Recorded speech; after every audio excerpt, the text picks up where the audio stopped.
take control over what we have control over, which is not everything. And I want to be practical about it because we're probably not going to go live off the grid in Alaska, right? So let's look at what do we have control over, and let's start there. So we have control over what we put in our mouth, what we put on our skin, what we wash our hair with, and what we clean our house with, and what we spray in our yard. And that's about it that we have full control over. We can't control what the neighbors do. We can't control the road construction. We can't control the farms nearby. But I think if we make an effort to take control over those things that we have control over, then it can make a big difference. So the first step of detox is to decrease exposure, because if you can decrease your exposure, then you quit filling your bucket.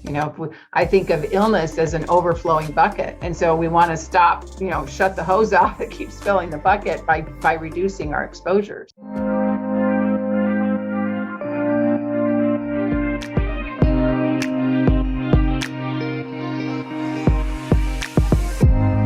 Welcome to the Woman's Doctor podcast, helping empower women to embrace their body and soul's full potential. I'm your host, Dr. Trevor Cates, and after 22 years of working with patients, I found the answers to our health struggles are much deeper than most people realize. To help explore this, I'm interviewing colleagues and other wellness experts to get to the root cause so women can realize their true beauty and be informed decision makers for themselves and their loved ones. Hormonal imbalances are on the rise, triggering symptoms like fatigue, weight gain, irregular cycles, insomnia, and mood swings. But as my guest explains today, it takes more than hormones to fix your hormones. We need to first get to the root cause of these imbalances. So that's what we're covering in today's episode. My guest is Dr. Yvonne Karney, who is a gynecologist with over 2 decades of experience helping women, and she's the founder and CEO of the Global Institute for Vitality Renewal. Her journey into functional medicine started with her personal struggle with chronic fatigue. At one point, she had to close part of her medical practice because she couldn't keep up. She dove into learning everything she could about healing from fatigue. Through this learning, she found her true calling, helping other women with fatigue and brain fog. Through her Renew method, she guides her clients through their healing journey to regain their energy and focus. In today's interview, she explains why we need more than hormones to balance our hormones and how to address these underlying issues and reverse cellular damage to get your health back on track. This and much more on today's episode of the Woman's Doctor podcast. Hi, Yvonne. Welcome to the Woman's Doctor podcast. It's great to have you on. Oh, it's great to be here. Thank you so much. Yeah, so I understand you have a personal journey that got you into doing more of a functional medicine approach. Can you share with everyone about that journey? Yes, absolutely. Thank you for asking. A lot of people who go into functional medicine do so from some sort of prodding that makes them realize that traditional medicine doesn't work for them or their patients. And that's really my story too. I was an OBGYN for nearly 20 years. And, that's really burning the candle at both ends. There's a lot of stress and sleepless nights that go along with that profession. And I started really having some health issues. I was exhausted. And I became a person that I didn't really recognize a lot of times. And then despite that, I would still plow on and keep doing it. I had young kids at home, but I had a job to do. And then I had a couple really scary events followed a tough night on call on 2 separate occasions where the first time I thought I was having a stroke. It was the room was spinning and I couldn't walk, and it was a vertigo episode. And I remember going to the ER and thinking, what if this is a stroke? Who's going to take care of my family if I am not able to do that anymore? And after, several hours in the ER and a CAT scan and a bunch of tests, I was told that I have idiopathic vertigo, which means you're really dizzy and we don't know why. And over time, I realized it was the stress that was causing that. And it was really the same as chronic fatigue. But the thing that was making me fatigued was my job, but it's so similar to what now the patients that I have, the clients that I help with fatigue issues. It doesn't really matter why you have fatigue. The healing process is, the same. So that's how I got into functional medicine, was trying to learn about energy and health. And as the more I learned, the more I fell in love with it. And I realized that the way I had been practicing was not enough. It really couldn't help people cross that bridge into true health. It was really putting a Band-Aid on a lot of things. Yeah, yeah. So with your approach now, you've changed things because of your own personal struggles, but you've also found some things with some of your patients too that were not favorable. Absolutely. So I have a few, a big aha moment for me learning from my patients was so many women would come in, and there's a confiding that they would do with me as their gynecologist, and they would tell me, there's got to be something wrong with my hormones because I'm exhausted and I can't think straight and I can't lose any weight, and my regular doctor says all my labs are normal, so it's got to be my hormones. Please help me. And so I would do testing, and sometimes their hormones would be, not bad. The first thing I realized was that this normal range that doctors are trained to look at is not enough. It's completely broad and not the same as optimum. But even some of the women did have hormones in the optimal range, but they still had the symptoms of hormone deficiency. And so I realized there's got to be something broken in their body where the hormones aren't working right. And so that was the thing, the looking at the lab results differently from optimum to normal, and then realizing that hormones are receptors. I mean, hormones are messengers and they need receptors. And if your body has sustained damage from toxins, then your hormones don't work right and you feel bad, even though you might have blood levels or saliva levels or something that your hormones are okay. Yeah, I think it's such a myth that if your labs are normal, then everything's okay. And I've heard that from so many people with my podcast followers, patients. My doctor says my labs are normal, but I know something's not right. And I think that as women, we have this sort of gut instinct, like something's not right. And we may have it about a loved one too, that goes in Absolutely. and your labs are normal. Everything's fine. Just take this magic pill and you'll sleep better, or take this antidepressant and you'll be fine. It's embarrassing for me as someone who was in that part of the profession for so many years, but doctors are actually trained to look at normal range.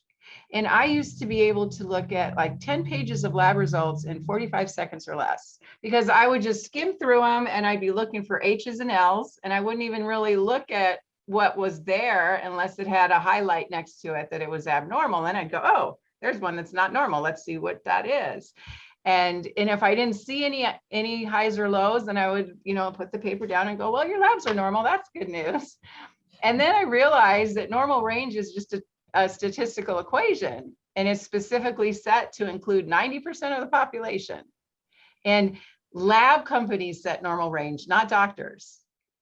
And they do it using that law of statistics and the normal curve, and they find where 90% of the population lies. It doesn't matter what they're testing, and that's considered normal range. And I would argue that 9 out of 10 people are not thriving and healthy. So why would we want to be like that?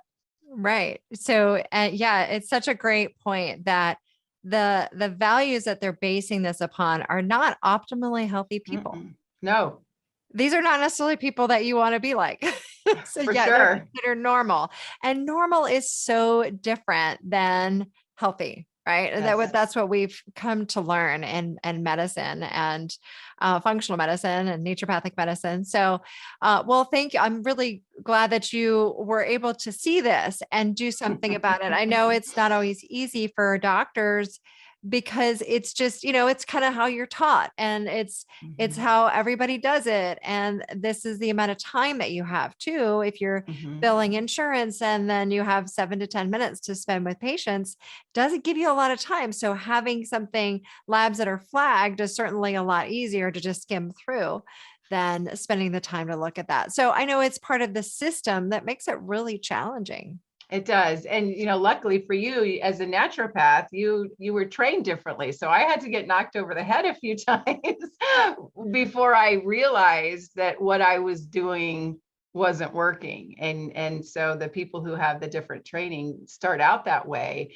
And then the medical doctors and osteopathic doctors, they end up, jumping ship and realizing that the better way to help people is to broaden their view. Yeah, for Yeah. And a sure. lot of the people, at least when I went through school, this was 22 years ago when I graduated, a lot of the people that my classmates were, they'd also struggled with their own health, and that led them to find naturopathic Right. medicine, and that myself included. So it is interesting. So now you talked about receptors and the hormone receptors and how they have to be working right in order for hormones to work. That's such a great point. So what is it that might make hormone receptors not work, and why is that so important? It is the crux of what I do now because, the hormone receptor is like a glove, and it sits on your cell membrane, and the cell membrane is made out of fat, and our brain is made out of fat, and our mitochondria, which make energy, is made out of fat. And I'm going off your question a little bit here, but it's because, the three biggest concerns I see from women in the perimenopausal age range, which is most of my patients, is fatigue, brain fog, and weight gain. And they're all connected by this damage to the fat structure in their mitochondria, their cell membranes, and their brain. And the thing that causes the damage is inflammation. And the inflammation is almost always from some sort of toxic exposure or some sort of stealth infection. But if you think about this beautiful structure that is flexible but sturdy in it, that's what our membranes are supposed to be like. And the hormone receptors reside right on top of that. Well, if you picture saran wrap, that's kind of stable but flexible, and that's the way the membranes are supposed to be. But what happens to saran wrap if you hold it over an open flame? It melts, and that's what happens really literally to the fats in the cell membrane. They get oxidized and they change their structure, and they actually melt together, forming these structures called lipid rafts on your cell membrane. So it gets kind of sciencey, but the thing that you want to kind of picture is, if you have this beautiful receptor that's waiting for a hormone, but now it's covered in melted plastic, the hormone can't get to it. And hormones only work when they can attach to the receptor to trigger the response. So there's so many people who think, I know what's wrong with me. I need more hormones. Give me more hormones. I don't feel good. And it's like, you can't out hormone toxicity. You need to fix that structure so that the hormone receptors work right. And then your hormones will work right. Yeah, I'm so glad you're saying that you can't just fix hormones with hormones. And while I think bioidentical hormones have their place, it Absolutely. absolutely to just start right into that isn't necessarily going to work. That if someone hasn't done the work to build the healthy foundation, it may not work as well, and it may not be as not only be as effective, or maybe not even as safe, because if you're not addressing these root causes and you're not addressing these invaders that we'll talk about, Mhm. then you're missing an important step here. So again, bioidentical hormones, we're a fan, but you've got to do these other things first. So let's talk about some of these things that we're exposed to. You mentioned and some types of infections and also toxins. So what are these main ones that you see in your practice? The biggest toxins that I see in my practice, I'm in the Midwest, so we're surrounded by farmland. Even though I'm in the Chicago suburbs, it's all around. But chemical toxins, and from farming, and from what we use on our skin, what we eat, what we clean our house with, what we drive through when we're going through road construction. Mold toxins, mycotoxins from mold is a big one. These things increase inflammation to the extent that someone's taken a fire hose, a flamethrower, and burning the fats in your cell membrane. And heavy metals is another one. All of those things, they just cause this significant inflammatory response from the inflammation that they cause, that it leads to the oxidation of the fats in the cell membrane, and the structure changes. And the area, it's so connected with fatigue too, because the area where energy is made, you have these little energizer bunnies in your cells that are called your mitochondria, and they make energy in that fat structure. The layer of fat in the mitochondria is where energy is made. And so if you have damaged fats from these toxins, it's like you have leaky batteries and you can't make energy either. And you can't think straight. And it's just a miserable situation. A lot of people are really suffering because we kind of live in a toxic soup now. There's so many chemicals and metals and molds that we're exposed to, and our bodies are overwhelmed. Yeah. When I graduated from naturopathic medical school 22 years ago, I did an environmental medicine program, specialized a lot in environmental medicine right from the beginning. And over the years, what I've seen is that we're exposed more and more to these toxins. So it's almost, we used to test a lot, but now I feel like I don't even know if it's worth testing sometimes, because we're all exposed to it. So if we do some cleanup and optimize our health, we all can benefit from that, because I don't think there's anybody who is immune to being exposed to these, including mycotoxins, that it's not just seeing mold on the walls in the bathroom that clue you into mold exposure. It's in a lot of buildings and a lot of places where we visit on a regular basis, whether it's work or home. You know, an amazing thing that I learned at a conference is that, you know, even newborn babies, before they take their first breath, they did cord blood samples, and there's up to 280 chemicals in a newborn baby's umbilical cord at the time of birth. So, you know, it's getting worse and worse over time.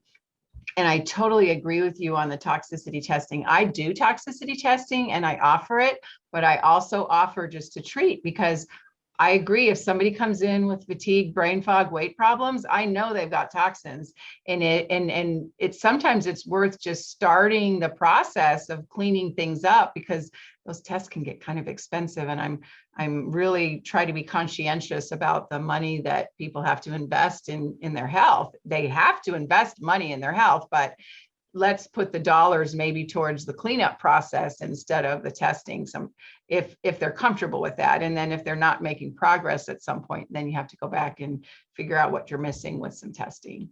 But yeah, I agree with you 100% on that. Yeah. So what are some things that you offer to help with that cleanup, to help address these symptoms and address the exposures? Well, the thing that we really need to do is take control over what we have control over, which is not everything. And I want to be practical about it, because we're probably not going to go live off the grid in Alaska, right? So let's look at what do we have control over, and let's start there. So we have control over what we put in our mouth, what we put on our skin, what we wash our hair with, and what we clean our house with, and what we spray in our yard. And that's about it that we have full control over. We can't control what the neighbors do. We can't control the road construction. We can't control the farms nearby. But I think if we make an effort to take control over those things that we have control over, then it can make a big difference. So the first step of detox is to decrease exposure. Because if you can decrease your exposure, then you quit filling your bucket. You know, I think of illness as an overflowing bucket. And so we want to stop, you know, shut the hose off that keeps filling the bucket by reducing our exposures. And then we look at, you know, opening the drains so that you can get rid of the toxins. You have to drink enough water, you know, half your weight. Take your body weight in pounds and divide it by 2. That's a pretty good estimate as far as if you're trying to detox, how much water I recommend my patients drink. And then, you know, poop every day. My goodness, so many people struggle with digestive issues and constipation, and those toxins, the liver's trying to get rid of them and put them in the gut, and they just sit there if you're not having regular bowel movements, and they reabsorb. So those are some very simple things that nobody can get sick doing. And then when we look at more advanced detox, that's where I put that little asterisk there that, careful, maybe not try this at home alone, because people can get sick if they're really toxic and they try to do it themselves. And sometimes I see on these Facebook groups or chat groups or people that are trying to do the right thing and they know enough about their health that they're like, I know what I'm going to do. I'm going to go detox. And then they feel really bad and they have headaches and they have aches everywhere and they're exhausted and they go, oh, this is great. I'm detoxing.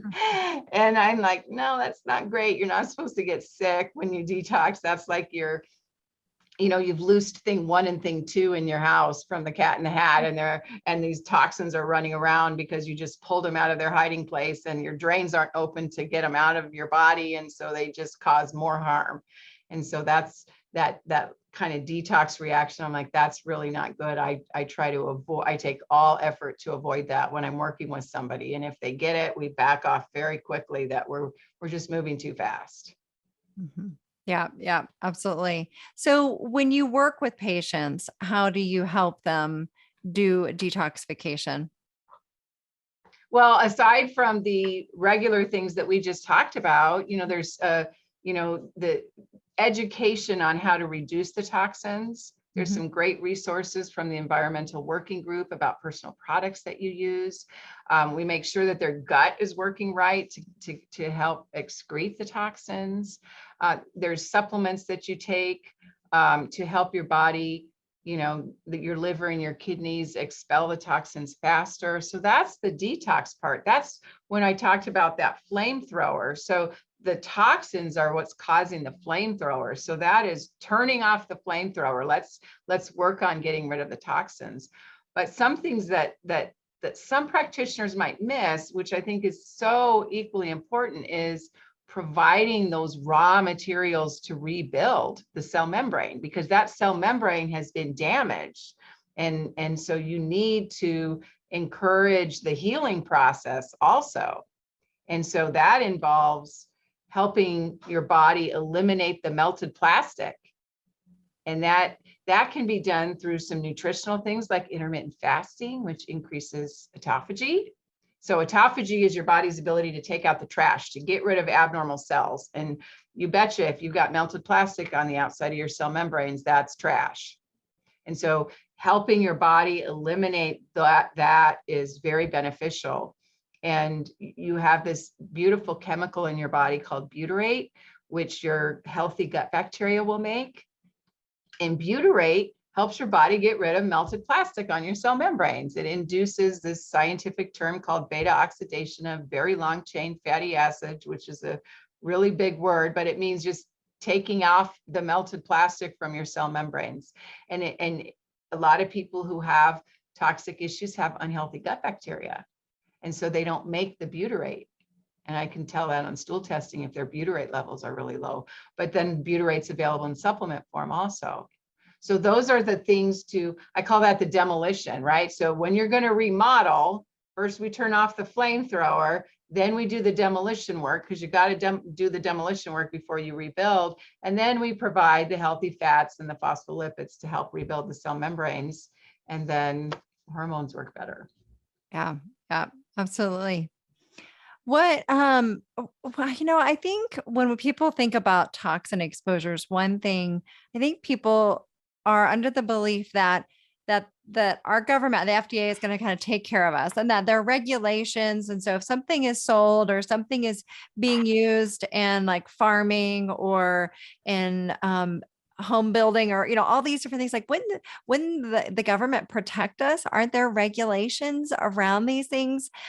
What do you tell people when they bring this up? Great question. And it's a tough situation because you do think that, right? Well, they wouldn't sell that if it were bad for you, or they wouldn't let them put it in food, or they wouldn't. And there are agencies that are designed to make these, what do they call it? Safe at levels less than, so right. The Environmental Protection Agency deals with mass companies producing, but the Centers for Disease Control says, For instance, at levels less than 5 parts per billion, lead is not harmful.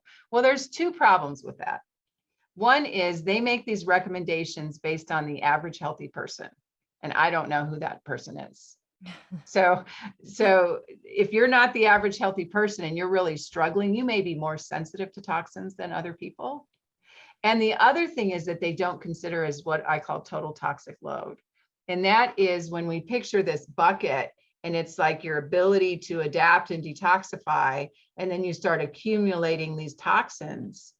And it's the whole burden of toxins that matters. So you could have a little bit of lead and a little bit of mercury, and they're both under what they call the safe at levels less than. And then you get exposed to some chemicals, and then you get exposed to some mycotoxins, but not a lot, just a little, but you start adding all these up, and pretty soon your bucket is overflowing like an erupting volcano. And it could be from multiple mild to moderate toxic levels. They all cause a little bit of inflammation. And when you put it all together, that's where you get that, that flamethrower.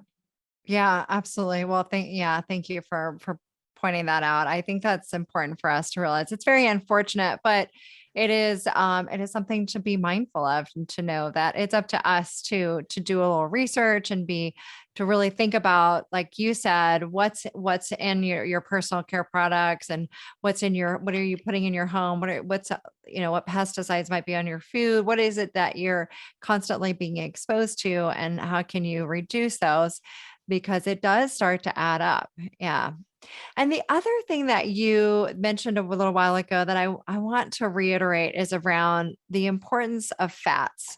And and that, there were so many of us that grew up thinking that fats were bad.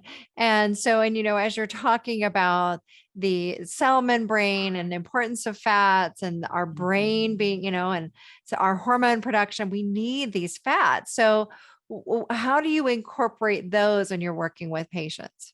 It's the secret sauce. I mean, it's so important. And I'm in the age group where I grew up thinking that fat was bad. Yes. Okay, great. Well, it's a challenge sometimes that we have to get over the fear that was ingrained to some of us. Anybody probably over the age of 40 grew up thinking that fat was bad, right? We had low fat dressing, low fat this, and as long as it was low fat, it was good for us. And it's hard to overcome that fear that eating fat will make you fat. But that's where you really have to just look, put the trust in the science that your brain is 60% fat, and your cell membranes are made out of fat, and your mitochondria are made out of fat. So the first thing that I tell people is be careful of the fats that you eat. So not that fat is bad, but damaged fat is bad. And so the problem is these Frankenstein fats. I call them Frankenstein fats because they are nowhere near what God made them, right? They've been adulterated, and they're not healthy anymore. And they do nothing to support the health of your body. So anything that starts with partially hydrogenated needs to be eliminated completely. And then the other thing is these industrial seed and grain oils, corn oil, canola oil, vegetable oil.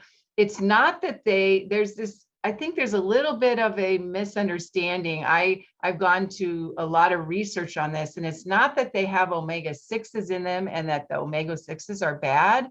It's that the way they're processed and they're heated or chemically extracted, they're not the same thing anymore. They're a Frankenstein fat. So omega-6 fats actually have a lot of benefit to us, and they make up, the majority of our cell membranes are omega-6s with a little bit of omega-3s.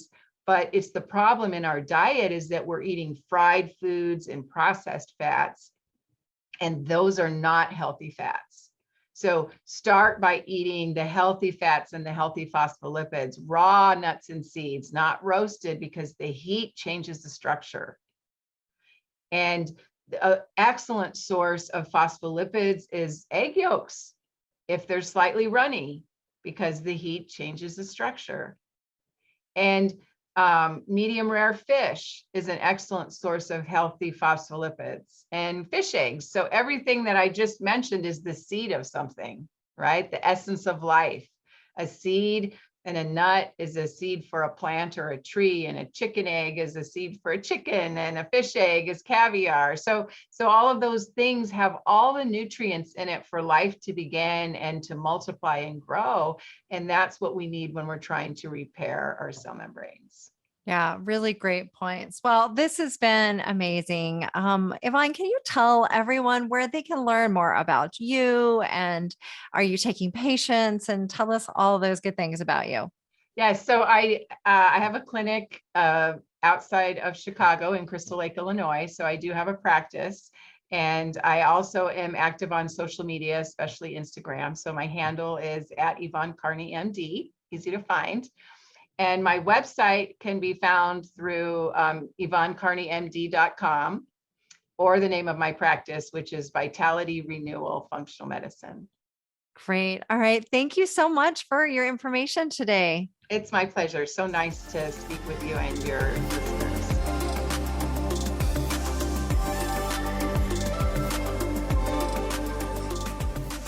If you enjoyed this episode of the Woman's Doctor podcast, be sure to share it with the women in your life and rate and review the show. And to learn all about balancing your hormones, join us for the Hormones, Health, and Harmony 9-part documentary series at hormoneseries.com.